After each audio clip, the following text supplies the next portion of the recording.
আসসালামু আলাইকুম। প্রিয় দর্শক, আইন ও বিচার বিষয়ক উপদেষ্টা প্রফেসর আসিফ নজরুলের একটা মন্তব্য নিয়ে গত দুদিন ধরে, গতকাল এবং আজকে নানা ধরনের আলোচনা হচ্ছে। আলোচনাটা না হলেও পারত, কারণ উনি একটা মন্তব্য করেছিলেন। সেই মন্তব্যের পর কিছুক্ষণের মধ্যেই উনি আবার সেই ব্যাপারে দুঃখ প্রকাশ করেছেন। কিন্তু যখন আলোচনাটা হচ্ছে তখন আমার কাছে মনে হয়েছে যে এটা একেবারে বোধহয় অর্থহীন নয়। আমি বলছি কারণটা। উনি মঙ্গলবার মানে গতকালকে এই জুলাই গণহত্যার বিচার এটা নিয়ে একটা অনুষ্ঠান ছিল।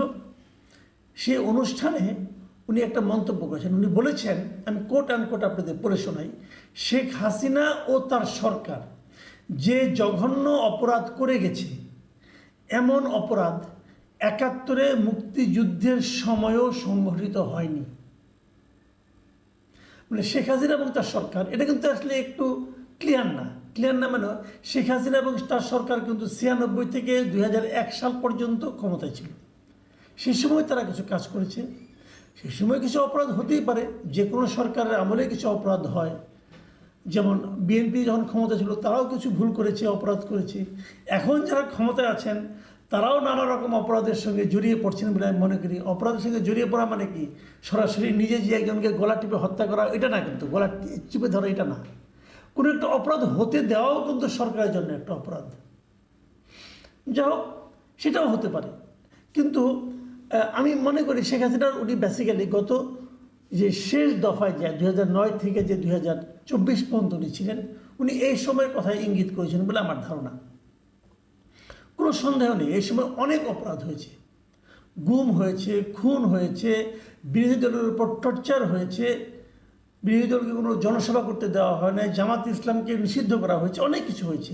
আমি এগুলোর কোনোটাকেই অবমূল্যায়ন করছি না।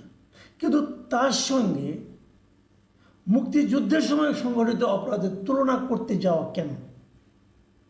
আমার বিবেচনায় এই তুলনা করতে যাওয়াটা এক ধরনের মূর্খতা। উনি বিশ্ববিদ্যালয়ের শিক্ষক, ওনার সম্পর্কে এই ধরনের শব্দ উচ্চারণ করা আমার ঠিক হলো না, কিন্তু আমি তবু এই কথাটাই উচ্চারণ করলাম।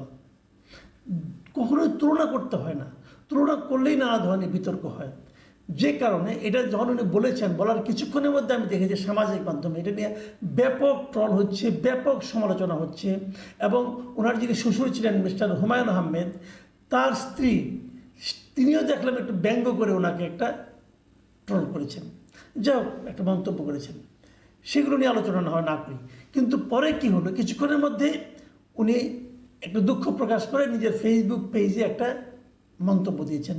সেখানে উনি লিখেছেন যে শেখ হাসিনার নৃশংসতা অবিশ্বাস্য।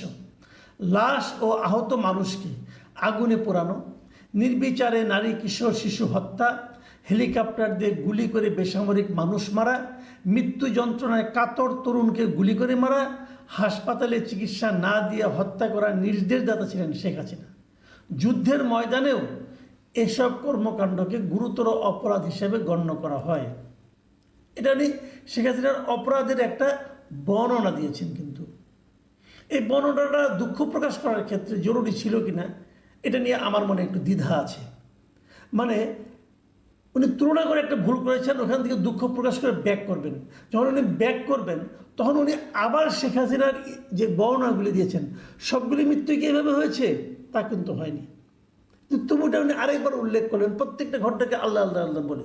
ঠিক আছে, তারপরে উনি কী বললেন, কিন্তু তাই বলে তার নৃশংসতার সঙ্গে ৭১-এর বাংলাদেশের মানুষের উপর যে পাকিস্তানি বাহিনী নৃশংসতা তুলনা করা ঠিক হয়নি। আমার দুটোই জঘন্যতম অপরাধ। আমার কথায় যারা ভেবেছেন আমি ৭১-এ পাকিস্তানি বাহিনীর হত্যাযজ্ঞকে ছোট করে দেখছি, তাদের কাছে দুঃখ প্রকাশ করছি। ৭১-এ যে নৃশংসতা হয়েছে বাংলাদেশের মানুষের উপর, কে করেছে? উনি বলেছেন পাকিস্তানি বাহিনী যেটা করেছে। রাজাকাররা করেনি? রাজাকার আলবদা তারা কি কম করেছে? তো তাদের কথাও একটু উল্লেখ করেন। বলতেন যে পাকিস্তানি বাহিনী ও আমাদের দেশীয় যাদের তাদের সহযোগী রাজাকার বাহিনী যে অত্যাচার করেছে, রাজাকারদের আপনি ক্লিন চিট দিচ্ছেন কেন? আচ্ছা, পাকিস্তানি বাহিনী অথবা ৭১-এ কী ধরনের অপরাধ হয়েছে তার কিন্তু কোনো বর্ণনা দিচ্ছেন না। শেখ হাসিনা একটা বর্ণনা দিচ্ছেন, বর্ণনা দিলে যদি একটা বর্ণনা দিতেন তখন কি হয়েছে, দেননি। না দিয়ে উনি পরে বললেন যে যারা আমার কথায় ভেবেছেন, মানে যারা ভেবেছেন যে আমি ৭১-এ পাকিস্তানি বাহিনীর হত্যাযজ্ঞকে ছোট করে দেখছি, তাদের কাছে দুঃখ প্রকাশ করেছেন। তার মানে উনি যে কথাটা বলেছেন উনি কিন্তু ওখান থেকে সরেননি। মানে যারা ওনার কথায় ভেবেছেন এমনটি, উনি তাদের কাছে দুঃখ প্রকাশ করেছেন, অন্য কারোর কাছে না। তো ভাবতে হবে, কারণ আপনি নিজের কাছে দুঃখ প্রকাশ করেন আগে। আপনি এই কাজটা ঠিক করেছেন? দুটোর সঙ্গে তুলনা করা যায়? যায় না। দেখুন, আমি একটা ঘটনা বলছি না, এটা একটা প্রবণতা মাত্র। এটা কিন্তু কে কি বললো, কোন ঘটনা কিছু আমি বাক্য করে চেঞ্জ করে আমি আলোচনা করে করতেই পারি, কিন্তু তারও চেয়ে বড় যে জিনিসটা আমি বলবো, এটা আসলে একটা প্রবণতা। এই জিনিসটা আমরা আরও স্পষ্ট হব। আপনারা দেখুন, জামায়াতের নায়েবে আমির ডক্টর সৈয়দ আবদুল্লাহ মোহাম্মদ তাহের, উনিও কিন্তু এরকম একটা তুলনা করেছেন। সেই তুলনাটা কী করেছেন, উনি বলেছেন যে কয়েকদিন আগে জামায়াত ইসলামের যে সভাটা হলো সোহরাওয়ার্দী উদ্যানে, তিনি বলেছেন সোহরাওয়ার্দী উদ্যান সৃষ্টির পর থেকে আজ পর্যন্ত এত বড় সমাবেশ এই মাঠে আর কোনো দিন হয়নি। এবং তখন উনি ৭ই মার্চের কথা বলেছেন যে ইতিহাসের অনেক বড় সমাবেশ হয়েছিল 7ই মার্চে, কিন্তু 7ই মার্চ সেই সময়েও সোহরাওয়ার্দী উদ্যান টইটুম্বুর হয়ে ভরে ওঠেনি। এবং জামাতের মিটিং কত বড় হয়েছে, মিটিং সোহরাওয়ার্দী উদ্যান ছাড়িয়ে অন্য জায়গায় চলে গেছে, অ্যাটসেট্রা অ্যাটসেট্রা। দেখেন, মিটিং বড় ছোটো নিয়ে আলোচনা করি না, আলোচনা হলো মানসিকতার আলাপ। সোহরাওয়ার্দী উদ্যান সৃষ্টি হওয়ার পরে এত বড় সভা হয়নি। কিসের বিবেচনায়, কে মাপলো, কীভাবে মাপলো? সোহরাওয়ার্দী উদ্যান হওয়ার পর দেখেন মিটিং হয়েছে মাত্র কয়েকটা। 7ই মার্চে জনসভা যখন হয় তখন এটা সোহরাওয়ার্দী উদ্যান ছিল না, তখন এটা ছিল রেসকোর্সের ময়দান। তার মানে তখন এখানে মাঝে যে গাছগুলো, একটা গাছও ছিল না রে ভাই। উনি ছিলেন সেই সভায়, উনি ছিলেন। আজকে বিয়ে কথা বলে দিলেন যে ওনার বয়স কত, উনি তখন ছিলেন সেখানে, কোথায় পড়েছেন? তখন তো এখানে কোনো উদ্যানই ছিল না। সোহরাওয়ার্দী উদ্যান তো হইলই স্বাধীনতার পরে। কোনো খবর রাখেন, পড়াশোনা তো করেন না। সরি টু সে, তুলনা করতে গেলে নিজেকে বড় করার জন্য না, অন্যকে ছোট করার কোনো প্রয়োজন নাই। অথবা উল্টোভাবে বললে, অন্যকে ছোট করে নিজে বড় হওয়া যায় না। এরা এইগুলি করতেছে। ৭১-কে ছোট করে জুলাইকে বড় করতে গেলে জুলাই একসময় হারাই যাবে। দরকার নাই তো কোনো, যে সময়ে ঘটেছে যেটা সেটা সেরকমই থাকবো, কোনো সমস্যা নাই। ৭১ কত বড় ছিল, আমাদের মুক্তিযুদ্ধ কত বড় ছিল, ঘটনা ছিল, এটা বুঝতে হলে আরেকটু সময় লাগবে ভাই। একটা সময় একটা স্রোতের মধ্যে বসে একটা হুজুগের মধ্যে থেকে আপনি বিচার করতে পারবেন না। হুজুগের বাইরে আসেন, তাহলে বুঝতে পারবেন। আপনি যে ঘটনার সুবিধাভোগী, আপনি তো সেই ঘটনাকেই বড় করে দেখবেন, এটা তো স্বাভাবিক। আসিফ নজরুল সাহেব তো গত জুলাই আন্দোলনের সুবিধাভোগী ব্যক্তি, উনি এখন মন্ত্রী হয়েছেন, তো ওনার কাছে তো এইটাই বিরাট কিছু। তো উনি কিভাবে ওইটা বুঝবেন, উনি কিভাবে এটাকে কম করে দেখবেন? এটা পারবেন না, তো চেষ্টা করলেও পারবেন না। দূরের থেকে দেখতে হয়, ভেতরে ঢুকে বসলে হয় না। আমি যেটা বলছিলাম, এটা একটা প্রবণতার কথা। দেখুন, বঙ্গবন্ধুকে এবং মুক্তিযুদ্ধকে নিশ্চিহ্ন করার একটা প্রচেষ্টা সবার মধ্যে চলছে, এবং এটা আমাদের জাতির জন্য আমি মনে করি এটা আত্মঘাতী প্রবণতা। এর তো কোনো দরকার নেই। এবং সেটা করতে যে কী করা হচ্ছে, আমি একটা উদাহরণ দিয়ে বলি কেবল। কুষ্টিয়ার ইসলামী বিশ্ববিদ্যালয়ে বঙ্গবন্ধুর নামে একটা হল ছিল, সেই হলের নাম চেঞ্জ করে আপনি কার নামে রাখছেন? শাহ আজিজুর রহমানের নামে রাখছেন। কে শাহ আজিজুর রহমান? আমাদের স্বাধীনতা যুদ্ধ চলাকালে উনি পূর্ব পাকিস্তানের পক্ষ থেকে জাতিসংঘে গিয়ে বাংলাদেশের স্বাধীনতা যুদ্ধের বিরুদ্ধে কথা বলেছেন। মানে এর চেয়ে বড় প্রমাণিত মুক্তিযুদ্ধ বিরোধী ব্যক্তি আর হতে পারে না। আপনি তার নামে বঙ্গবন্ধুর নামের পরিবর্তে চেঞ্জ করে শাহজাদির নামে যখন একটা হলের নামকরণ করেন, তখন বোঝা যাবে যে আপনার মতলব আসলেই খারাপ, আপনার লোক ভালো না। এটা বিশ্ববিদ্যালয় সিন্ডিকেট করেছে, ওই সিন্ডিকেটে যারা আছে এই প্রত্যেকটা লোকের বিরুদ্ধে আমি নিন্দা করছি। আপনি কিভাবে এটা করলেন? হ্যাঁ, একটা নিয়ম করেছেন, শেখ হাসিনা তার পরিবারের লোকজনের নামে অনেক প্রতিষ্ঠানের নাম করেছিল, সেগুলি বাদ দেবেন, বাদ দেন। বাড়াবাড়ি করেছেন উনি, কোনো সন্দেহ নেই, অনেক বাড়াবাড়ি করেছেন। এর বিচার হওয়া উচিত, এর প্রতিকার হওয়া উচিত, বাদ দেওয়া উচিত। কিন্তু বঙ্গবন্ধু কি শেখ হাসিনা পরিবারের লোক?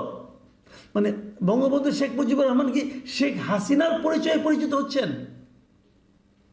এটা কেন আপনারা ভাবেন? এই ভাবনাটা তো ঠিক না।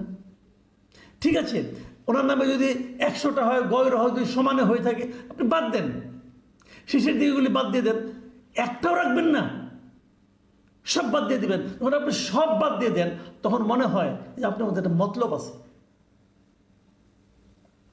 আমি আলোচনা শেষ করার মুহূর্তে আমি আপনাদের একটা জিনিস বলতে চাই।